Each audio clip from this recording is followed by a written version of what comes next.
Good morning. It's great to be here. This is my first visit to Australia, and I'm very much enjoying Sydney, and I've had a chance to tour the city a little bit, and I'm certainly going to be coming back to your wonderful country sometime soon.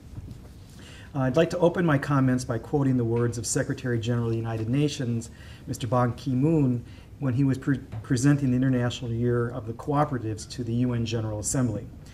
He said, and I quote, "Cooperatives are a reminder to the international community that it is possible to pursue both economic viability and social responsibility." And that really hit home for me. I have a degree, economics degree from the University of Wisconsin. And as Lena said, I worked for a member of Congress right out of college, and his political base were the cooperatives. And we'd go to all these cooperative meetings, and I'd hear the members debate and issues and talk about their business, and realize is that, boy, there's an opportunity to be a successful business, but also to have a social impact in communities. And that caught my attention and caught my interest, and has led me in my career to seeing how I can help more people have an opportunity to get the benefits from a cooperative, both the economic and social benefits. In addition to the International Year of Cooperatives, the FAO, the Food and Agriculture Organization of the UN, has declared World Food Day, which is October 16th, is focused on agriculture cooperatives, and their theme is Key to Feeding the World. And so that's what I want to focus my comments on today, is on the need to feed the world, or as we would talk about it today in policy terms, food security. And I'm going to start off by making a point that it's not really widely recognized or even talked about that the current approach, in my view, to economic development in the developing world isn't working. And there's no way that we're ever going to be able to feed the world's population with our current approaches. And that we really do need to shift the paradigm radically in order to take on this great task. There's a massive gap between the billions of people without enough to eat and the global market that cannot generate enough income to feed the world's populations. And this is also being recognized and highlighted by a number of world leaders. The World Health Organization defines food security as having three facets. First is food availability, second is food access, and the third is food use. Now, food availability is having available sufficient quantities of food on a consistent basis. Food access is having sufficient resources, both economic and physical, to obtain the appropriate food for a nutritious diet. And food use is the appropriate use based on knowledge of basic nutrition and care, as well as adequate water and sanitation. Now, the FAO adds a fourth facet, and I think this is particularly important for those of us who are focused on cooperatives. The fourth facet is the stability of the first three dimensions of food security over a period of time. 125 million people who are chronically hungry due to extreme poverty, while up to 2 billion people lack food security sometime during a particular calendar year. And that's a quote by the FAO. Unfortunately, 6 million children die of hunger every year. That's 17,000 a day. Recent studies have found that the world will need to produce 70% to 100% more food by 2050 to feed the estimated 9 billion people that will live on our planet at that point. Now, every expert agrees that we cannot feed 9 billion people on this planet unless we produce more food, especially in Africa. And there's also general agreement that collective action of smallholder farmers is the only way that we have a chance of feeding our world's population. What we have now in the globe is what I would call a classic market failure. The market has failed to produce enough jobs, income, and food to feed the nearly 1 billion people that are hungry. And cooperatives have played a significant role in achieving food security for billions of people up to this point, but there's much more to do. Now, many governments and donors continue to use outdated top-down approaches to development that's only focused on humanitarian aid alone and short-term approaches, and not building a sustainable business that creates stable markets that allow people to improve their lives through income generation and wealth building. Some leaders are calling on a different approach. That's a grassroots, bottom-up approach, and this is what has been a hallmark of cooperatives for decades. This is what the Director General of the FAO, Jose da Silva, said recently. He said, farmer cooperatives will increasingly be important in the worldwide poverty reduction. Strong cooperatives and producer organizations are key partners in the efforts to eliminate hunger for the nearly 1 billion people that are hungry today. Now, the FAO has documented the importance of agriculture cooperatives in improving the lives of millions of smallholder farmers and families. Now, these families have been empowered by being a part of a larger group. Smallholder farmers can negotiate better terms for their inputs. They can get better prices for their outputs.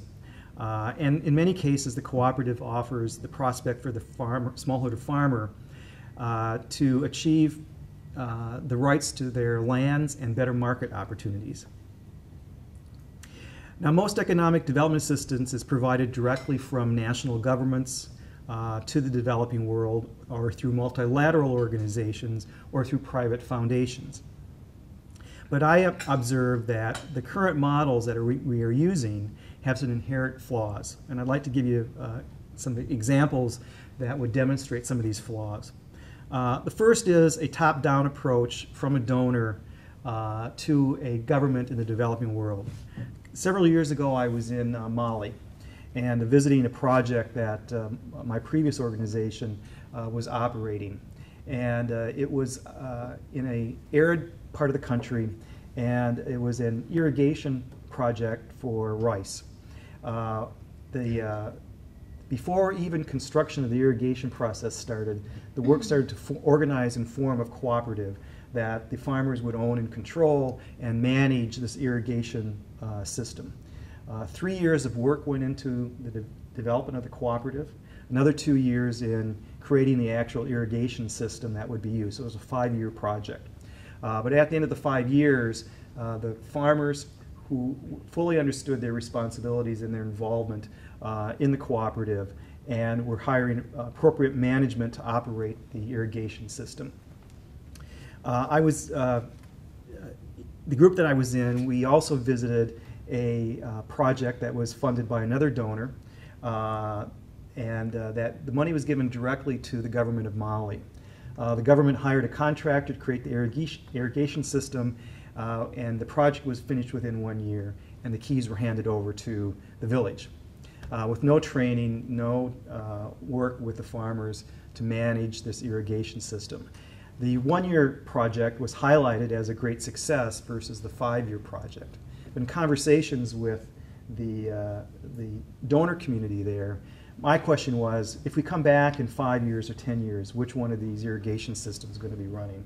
My bet would be it'd be the one that was controlled and owned by the farmers who were stakeholders in the development of the project and understood their capability of operating the project. So I contrast a cooperative approach versus one of a top-down approach of providing development assistance to a community without the knowledge or the know-how in order to operate that particular system. Another flaw that I see is the confusion at times between humanitarian aid and sustainable economic development.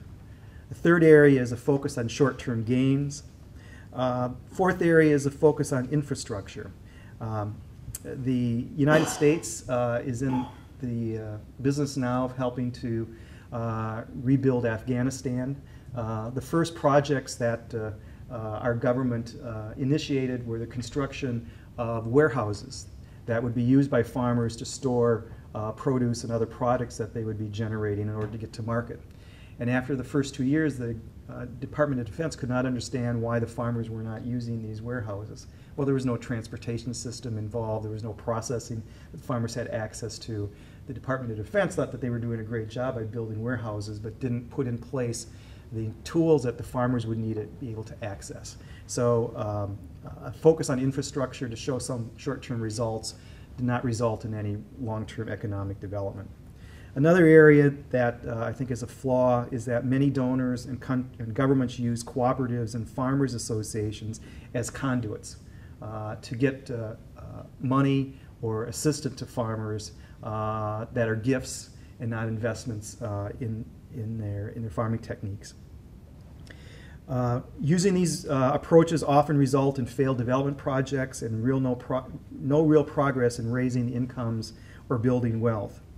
Now, I believe that there are other components to sustainable development that, if were implemented, could have much more success.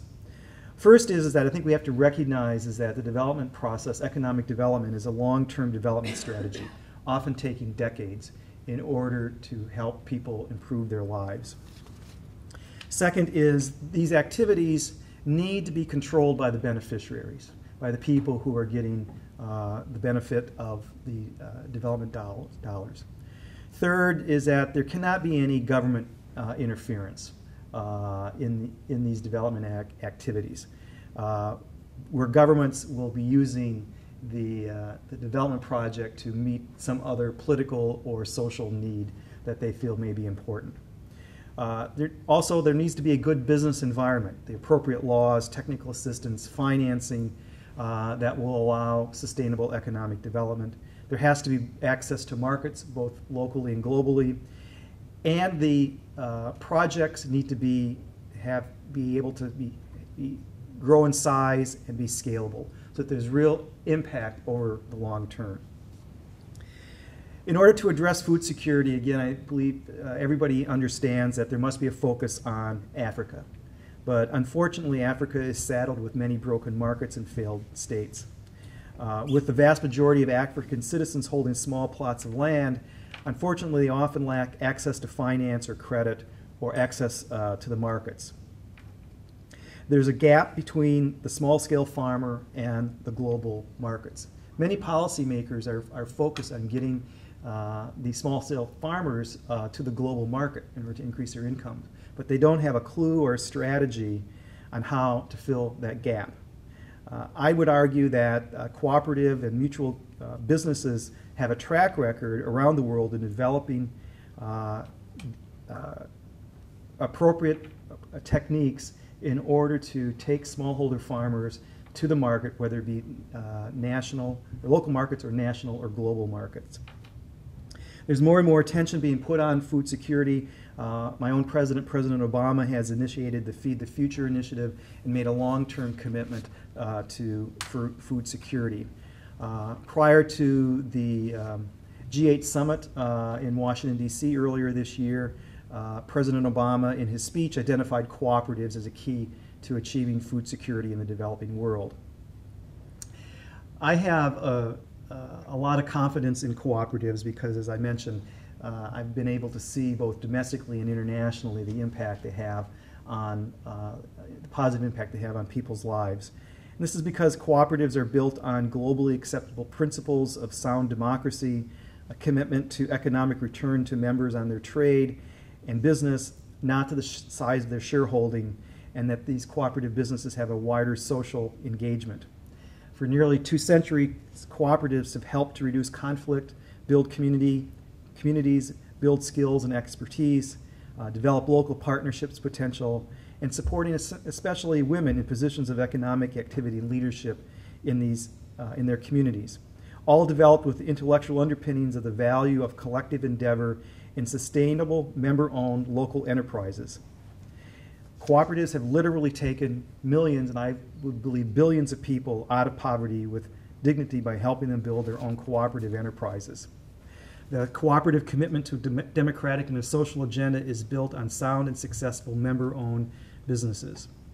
I think after the recent recession and global financial collapse, people around the world are seeking greater diversification in our global economy. The economic and political momentum is shifting in the way towards sustainable development that is community-based, creating organizations and institutions and businesses that are owned, controlled, and benefit the people who are in need. Now, I'm confident that cooperatives will play an important role in the lives of billions of people by reducing poverty, ensuring food security, empowering people, leading to stable governments and a more peaceful world. I've witnessed the great power of cooperation, and it leads me to believe that whatever the challenge, the problem, or the opportunity, there's a cooperative solution. And it proves the theme for the International Year of Cooperatives, that cooperative enterprises build a better world.